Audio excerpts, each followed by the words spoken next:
Otep, aujourd'hui je vais parler avec vous des relations humaines. Quand je parle des relations humaines, ici ça va concerner les relations de famille, les relations de couple, les relations d'amitié. Vous savez, à la base, dans toute relation, il y a de l'amour. Et quand on parle de l'amour, ça renvoie à l'entretien. Quand vous avez une relation d'amour, vous devez l'entretenir. Pareil, quand vous avez des relations familiales et relations d'amitié, vous devez les entretenir. L'amour, c'est donc comme du feu. Et pour entretenir du feu, il faut des morceaux de bois. Il faut souffler. Il faut mettre des morceaux de bois ou des papiers, ce que vous voulez, pour que le feu continue à exister. Donc pour entretenir cette flamme-là. Concrètement, qu'est-ce que ça veut dire? Je vais commencer avec les relations de couple. Quand vous avez rencontré votre partenaire, vous avez aimé votre partenaire à cause du comportement, à cause des avantages que vous avez aussi, à cause aussi du physique, voilà, à cause de vos engagements, à cause de vos projets et tout ça. Mais il y a le physique aussi qui vient. Donc, si vous avez aimé votre partenaire, par exemple, parce que bon, votre partenaire avait aussi un bon physique, avait un comportement qui vous attirait, alors, il se peut, il y a plus de chances que vous restiez dans la même relation avec votre partenaire, que vous soyez toujours avec votre partenaire, tant que votre partenaire va continuer donc à maintenir ce feu-là. Tant que votre partenaire va continuer à vous traiter comme avant, tant que votre partenaire va continuer toujours à vous séduire aussi comme avant. Parce qu'on dit, euh, on doit séduire son partenaire chaque jour. On ne doit pas faire que, bon, voilà, peut-être quand vous êtes tombé amoureux d'une femme à l'époque parce qu'elle avait un bon corps, le corps était beau, le ventre était plat et tout ça, ou vous, la femme, quand vous êtes tombé amoureuse d'un monsieur, hormis les avantages et le fait que ce monsieur allait dans la même lancée que vous, la même vision que vous, mais également c'est parce que aussi il avait un physique aussi qui vous intéressait. Mais après, quelques années de mariage, la négligence, on prend du poids et tout ça, on n'est plus très très séduisant et après, bon, on se plaint des fidélités et toutes ces choses-là. Bon, tout ça pour dire que il est important de séduire son partenaire chaque jour pour maintenir cette flamme-là. Ce qu'on voit dans cette tradition, euh, quand vous êtes avec un partenaire, avec les années, vous continuez à vous donner des cadeaux, vous continuez à vous entretenir mutuellement. Donc, vous faites toujours du sport, tout ce qu'il faut, la diète, pour continuer toujours à être séduisant, pour toujours être fier de son partenaire. Donc, c'est important. Ça, c'est dans le sens de, en ce qui concerne l'amour du couple. Maintenant, en ce qui concerne la famille, donc la famille entre frères et sœurs, cousins, cousines et tout ça, également, il y a de l'amour à l'intérieur. Et qui parle de l'amour, dans ce type de relation, parle aussi d'entretien. Il faudra entretenir les relations de famille. Ça veut dire que la famille, c'est pas seulement le fait de... Parce qu'on a le même sang et tout, bon, on va se dire, bon, voilà, on est frères et sœurs, et dans tous les cas, on doit se soutenir. C'est bien. Mais ce qu'il faut savoir, c'est que quand on se soutient aussi dans les familles, c'est parce que vous savez que en cas de pépin, cette famille-là sera toujours avec vous, que vous soyez en prison, que vous ayez des problèmes de santé, peu importe ce qui vous arrivera dans la vie, vous savez que cette famille sera toujours avec vous. C'est pourquoi cette famille est prioritaire dans tout ce que vous faites dans la vie, parce que dans tous les cas, quand vous avez un cousin qui est malade, un frère qui est malade, une soeur qui est malade, vous avez toujours, vous ressentez cette obligation d'aider, parce que c'est la famille, dit-on. Mais il faudra que ces relations de famille aussi soient entretenues. Si vous aidez, vous faites des gestes, mais vous n'avez pas de gestes en retour positifs, cela va vous décourager. Et cet amour de famille là va commencer à faner. C'est pourquoi vous voyez des gens, parfois, il y a des gens qui ont des moyens, mais ils n'aident pas les membres de leur famille, par exemple. Pourquoi? Parce que chaque fois qu'on vient toujours les voir, on vient seulement pour soumettre des problèmes et on n'apporte pas grand-chose.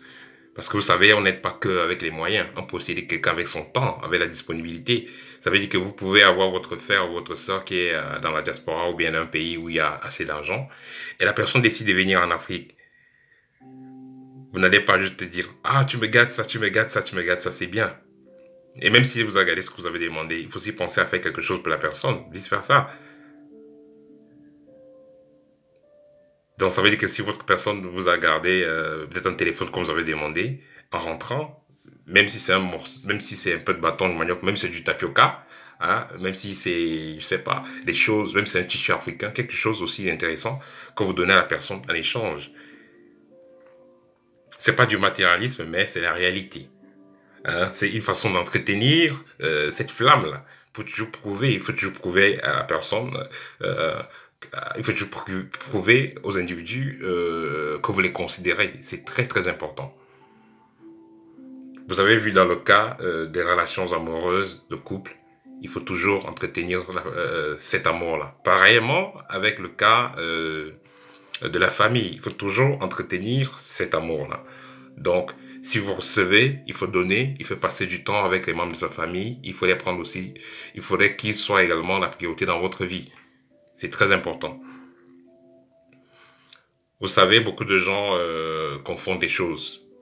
N'importe qui peut croire en qui il veut, en ce qu'il veut, mais c'est pas parce que vous êtes entré dans une église que vous allez commencer à mépriser les membres de votre famille, ou bien on vous écrit, vous ne répondez pas.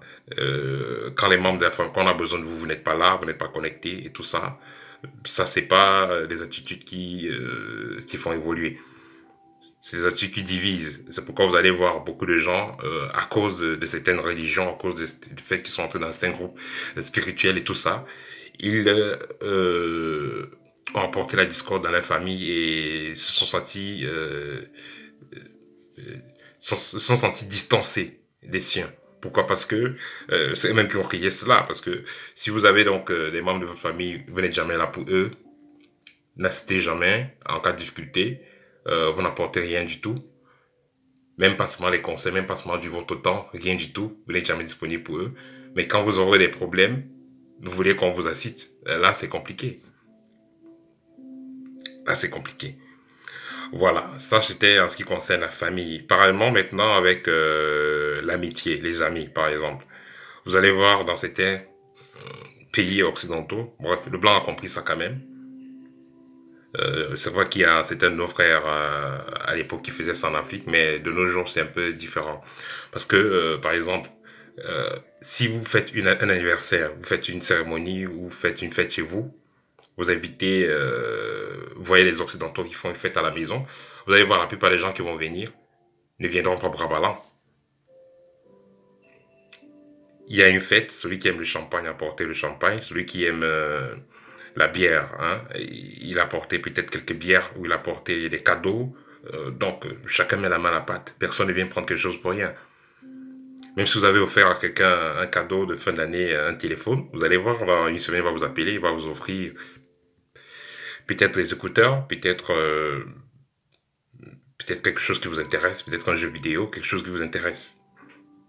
Donc, vous dire que les relations humaines doivent s'entretenir. Il est très très important. Parce que ça ne sert à rien de voir comme la plupart des personnes, oh Seigneur, aide-moi, oh ils mettent les photos de Jésus, ils mettent tous ces trucs dans ils passent le temps à mettre toutes ces choses dans le téléphone, mais ils ne peuvent pas gérer les relations humaines, ils ne peuvent pas prouver leur amour, apporter leur amour à leurs semblables. Vous savez, c'est très facile d'aimer Jésus ou Allah ou je ne sais pas qui, qu'on ne voit pas. C'est très facile d'aimer cette personne-là. Mais celui qui est à côté de vous, c'est la personne qu'il faut vraiment aimer. Parce que quand vous aurez les problèmes, c'est pas cette personne que vous adorez, ces êtres suprêmes là que vous adorez qui vont venir vous aider physiquement. C'est vos frères, c'est vos sœurs, c'est vos amis, vos contacts. C'est les gens que vous connaissez qui, à 95%, sont supposés venir vous aider. C'est vrai qu'il peut arriver qu'un inconnu vous aide, mais c'est comme ça que fonctionnent les choses. C'est pourquoi quelque part on dit que ce que nous sommes aujourd'hui, c'est le résultat de nos actions. Donc, ce message, cette vidéo, j'exhorte tous ceux qui suivent cet audio à apporter plus d'attention sur les relations humaines, parce que c'est très important. Vous avez rencontré des gens, vous échangez de contacts, et vous qui utilisez WhatsApp, voilà, vous avez pris le numéro de quelqu'un, vous avez le sien, et il voit très bien votre photo de profil. Vous ne voyez pas... pardon, vous voyez très bien sa photo de profil. Vous faites en sorte qu'il ne voie pas la vôtre. Il vous écrit, vous ne répondez pas trop. Et on ne voit même pas si vous avez lu les messages ou pas. Mais après quelques semaines, vous écrivez, vous avez besoin d'aide ou bien tout ça. Vous voyez, c'est pas très net. Vous rencontrez des gens, après vous êtes vite chez eux, vous passez du bon temps ensemble, ils vous reçoivent bien. Mais vous également qui avez une maison, vous également qui avez des possibilités, invitez aussi la personne chez vous. Ça fait en sorte que la personne comprenne que vous acceptez cette amitié-là. Tout ce qu'on fait, ça a de la valeur. Mais vous avez rencontré des gens, on vous a invité, vous étiez content, mais vous n'invitez pas en retour. Ça crée déjà un déséquilibre, ça fait en sorte que vous ne serez pas pris au sérieux plus tard. Vous prenez du crédit, faites l'effort d'en mettre à temps. Ça fait en sorte que la prochaine fois, si vous en avez besoin de plus, la personne pourra vous donner davantage parce qu'il va vous faire confiance. Mais si vous avez pris du crédit, vous ne remettez pas, après vous devenez disponible. On va vous poursuivre comme si on cherchait le rat dans la forêt. Alors, la prochaine fois, vous allez demander de l'aide, il n'y aura personne pour vous aider. Vous n'avez qu'à prier, faire le rosaire. Hein, faire le rosaire, allez vous enrouler à l'église, allez danser à l'église, faites ce que vous voulez. Ce sera difficile de trouver quelqu'un pour vous aider. Donc, parfois, il est même mieux quelqu'un qui n'a jamais mis ses pieds à l'église, hein, qui n'a jamais prié quoi que ce soit, mais qui sait gérer ses relations humaines. Donc, voilà, c'est ça que je voulais partager avec vous, parce que c'est bien de faire la spiritualité, mais c'est très très bien de respecter ou alors d'entretenir d'entretenir ses relations humaines. C'est très très important. Parce qu'on a besoin de celle-ci pour pouvoir avoir une vie équilibrée également. Ça, c'était mon partage avec vous. Au TEP et à bientôt.